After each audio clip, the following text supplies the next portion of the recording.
So I guess by now you've kind of figured out that we do puppets. You figured that out? Okay, yes, we do puppets, and we've done it for very many years. I was a puppeteer with the Muppets for quite a long time, in the kind of days when it was exploding all over the place with the Muppet Show and all of that stuff. And it was a very heady time, you can imagine. But what I want to, this is something else. This is what we do now. And it really is, I don't puppeteer that much anymore. I'm really more of a writer and, well, director and teacher to other people. And this is our not-for-profit. We do short puppet films for kids in developing countries. It will usually be, they're educational, they're usually on an issue. The issue will be anything from landmine safety and awareness in Afghanistan to trauma and public health in Haiti or HIV in Africa. We've done 15 or so films. They're in many, many languages, and they're out there in the world helping a lot of kids. And it's all puppetry. We do it all with puppetry. So I want to talk a little bit about puppetry in general. So I figure, well, let's see, what else do you put on here? Oh yes, this is the Muppet Movie. That's me, believe it or not, helping Mr. Frank Oz do Piggy doing, you remember the Muppet Movie at all? Yeah, the fight for beating up the bad guy. Yeah. This is Dark Crystal. I was playing the girl. She was dead at the moment, so I really didn't have to work the puppet. Jim Henson was underneath the floor. That was always the worst place to be, is under the floor. This was Empire Strikes Back. The Muppets, actually Empire Strikes Back for the Muppets, when they first went out with Yoda, was research and development for the Dark Crystal. We were supposed to be learning how to put the puppet on a big screen and make it look real and not all bouncy and puppety. And it wasn't as easy as you might think. I'm holding Yoda because Frank was busy holding up his Piggy, you see, for the photograph. Yoda weighed a ton, by the way. That's just a little bit of Fraggle Rock. I did Mokey in that one. And this is Michael and I in Afghanistan. We went to help them dub the film we'd done. They'd never dubbed anything before, the people that were doing this. They thought they could sit in a circle on the floor and read a script, and it would fit in somehow.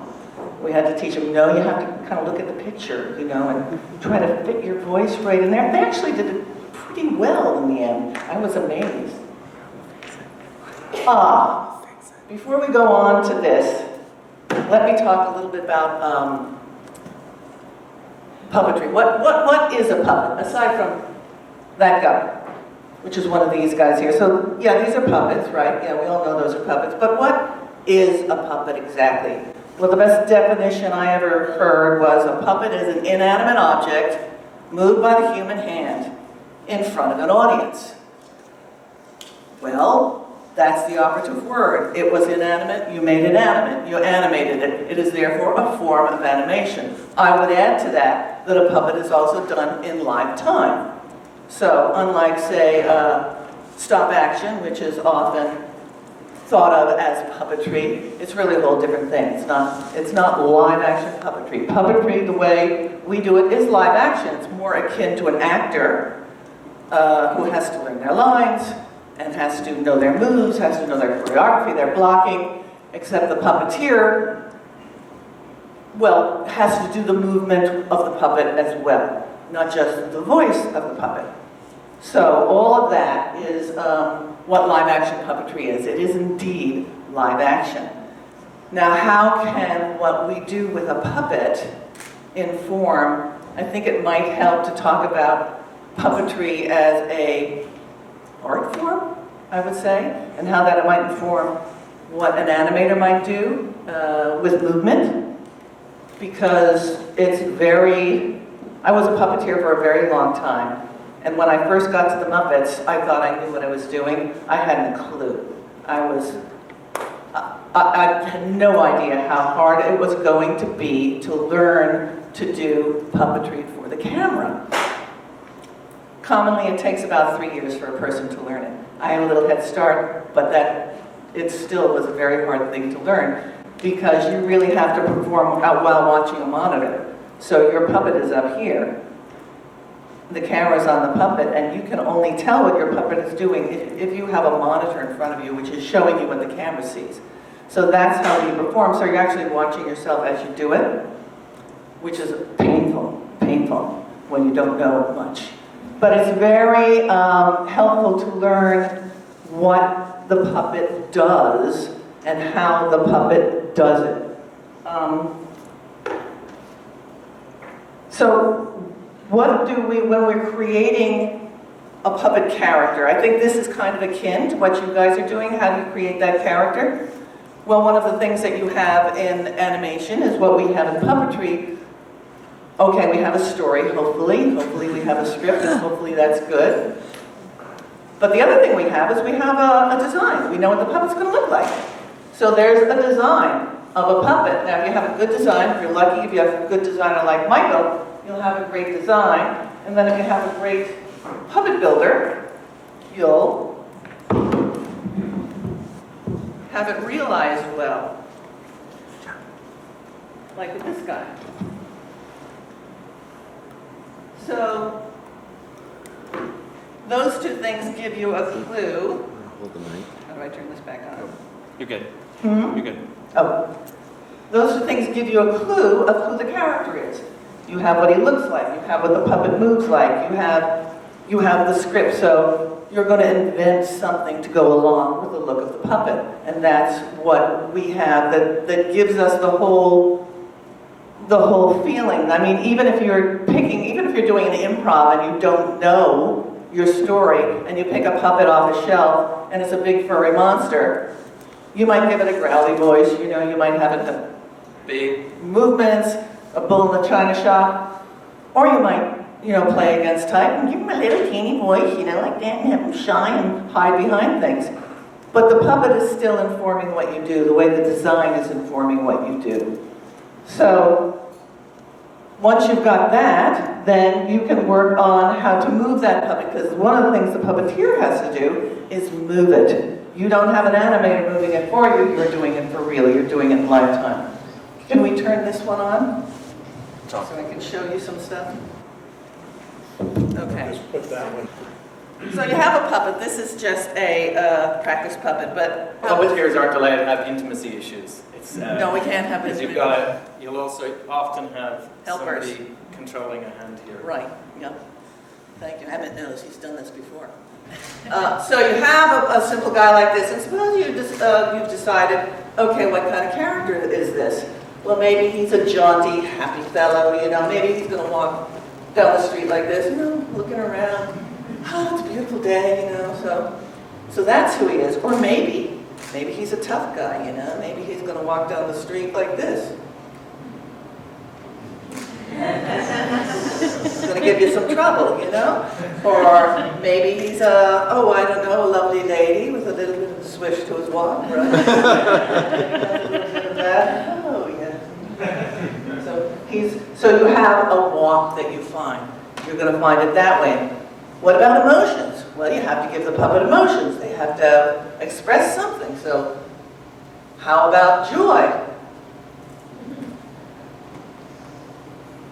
That's easy. How about sadness?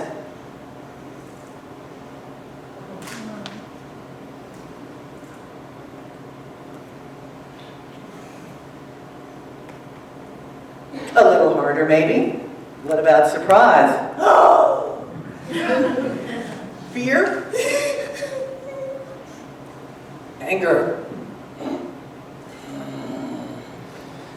There's a repertoire of moves that you can learn, right?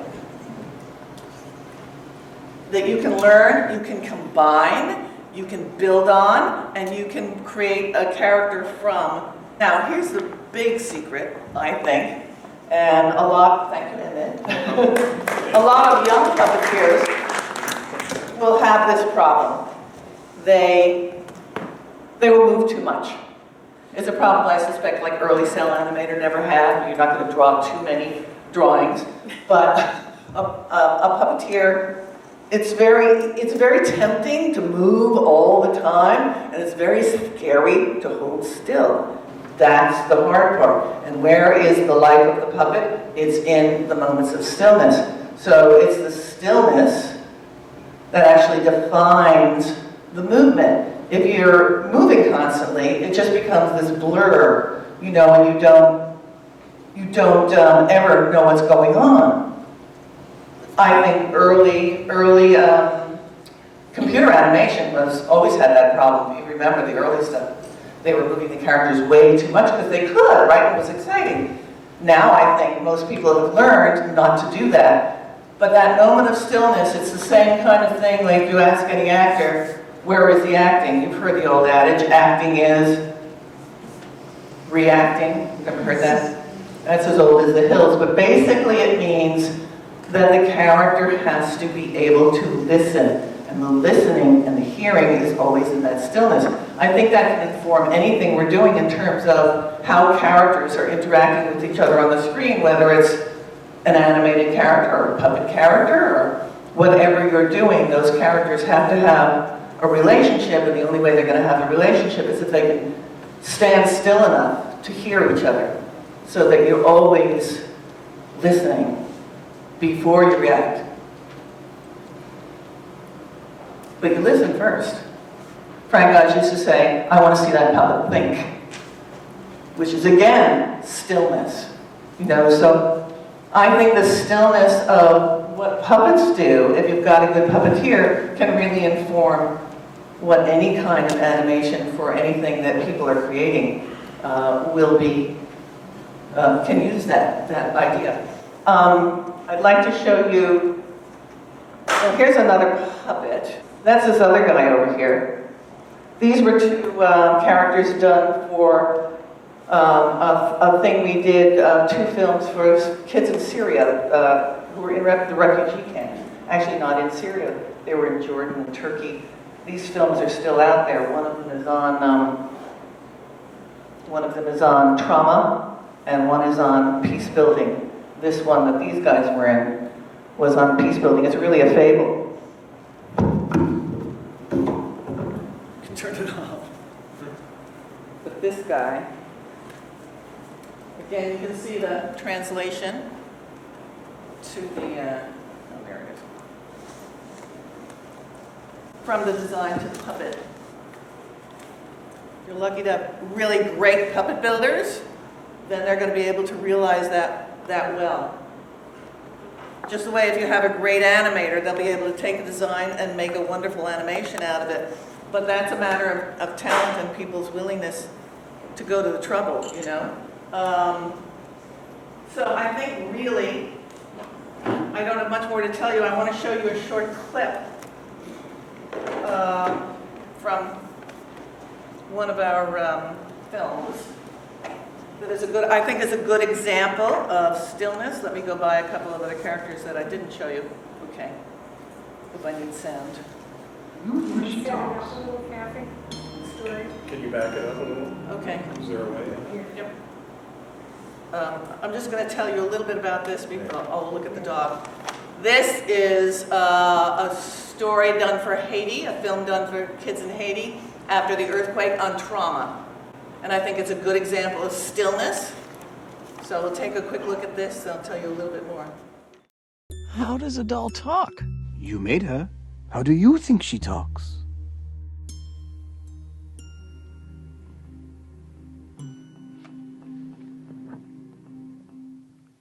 Hey, Antoinette! Hello, Antoinette! Hello, Antoinette.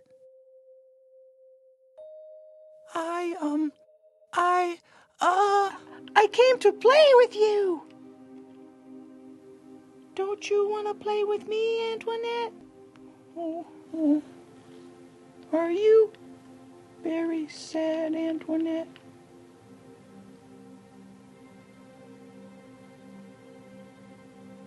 I'm very sad, too. Why are you so sad?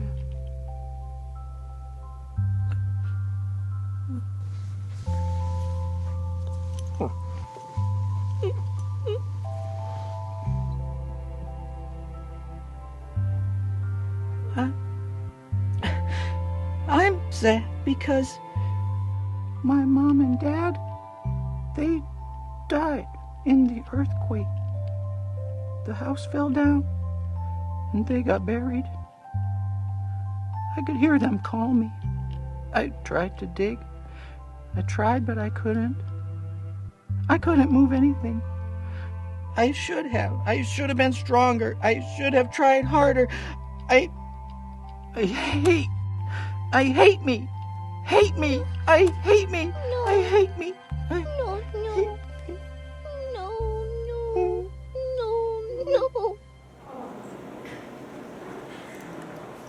That's a story about a little boy and his little sister who lost their parents in the earthquake, and his little sister, when she was dug out of the rubble, had stopped talking.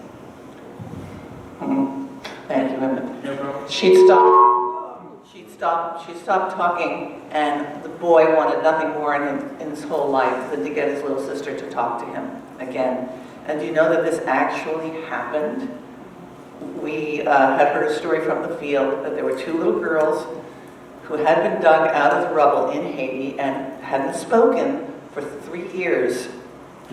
They saw this film, and they spoke. And you wonder why. And I think it's because they were given permission to feel their feelings. You know, they had the opportunity to identify with a child on the screen who felt like it was his fault. And so they were able to feel those feelings.